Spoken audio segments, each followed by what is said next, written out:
Ocean Leadership. My name is Rob Dunbar. I'm the board chair for at least 2 more days, I think, before I rotate off as a result of term limits. The Consortium for Ocean Leadership is a membership organization. We've got about 90 academic entities. We have members from industry, some NGOs as well. And our focus is on advancing ocean research, education, and sound ocean policy. If you don't know about us, please come visit us at our offices on 1201 New York Avenue. We're fun to work with and we get things done. Before we go further, I want to give a shout out to Casey Cerveni. Where's Casey? There she is in the back. Casey and all the staff at Ocean Leadership that helped pull this together. This event is a signature activity for Ocean Leadership, and a lot of work goes into it. Our members care about it. I think we provide a great service to the community here, so thank you very much. That effort does not go unnoticed. Okay, the topic for today's forum is resilience. I'm a scientist. You know, in the science community, that can be a fairly controversial term, confusing to some. We have many fights about it. But I think the way it was described in the flyer for this meeting was really quite good. And you know, it's kind of a short and simple thing for me. I mean, resilience is all about the ability of an oceanic region or oceanic system to bounce back after disturbance, after an impact. I work in coral reefs. I've been diving on coral reefs for 40 years now. I've dove in Port-au-Prince Harbor in Haiti, where those coral reefs don't exist anymore. I've done a lot of diving in Indonesia, Papua New Guinea, and I've been to some very pristine places on the planet as well. And what I've noticed, you know, the last 10 years, kind of targeting places that we expect to be pristine, and there are a few of those left.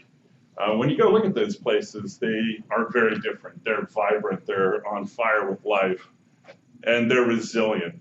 And that means when there's an ensobleaching event, these coral reefs bounce back, and 2 years later, you can hardly tell that they suffered a major stress event. There can be a viral disease outbreak, and 2 years later, they look wonderful. Most other reefs on the planet don't look like that. They can take decades to recover. They look like they're struggling.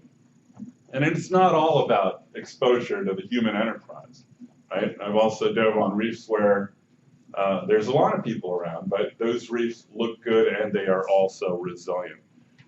We don't understand much about the mechanisms that confer resilience in most coastal systems, but we do need to learn these things pretty quick because the human impact is ever increasing, and we include human communities in our discussion of resilience today too, because the human communities in our coastal regions are very closely tied to the coastal ocean itself.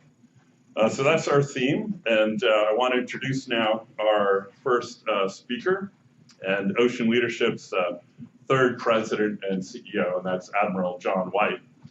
John joined Ocean Leadership in September last year. He was appointed as president and CEO in January of this year.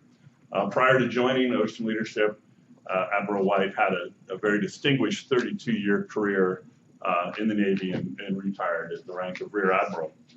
John earned his undergraduate degree from Florida Institute of Technology.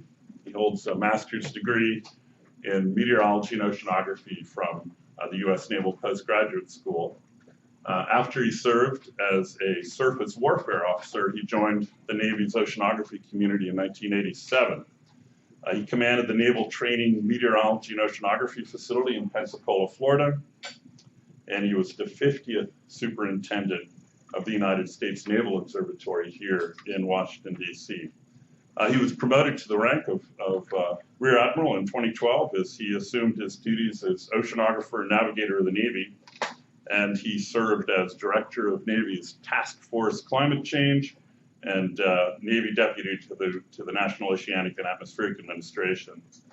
Now he's earned numerous medals and honors awards during his career, but he has graciously emphasized that all of these are in fact a tribute to the sailors, Marines, airmen, soldiers, Coast Guardsmen, and civilians that he has served.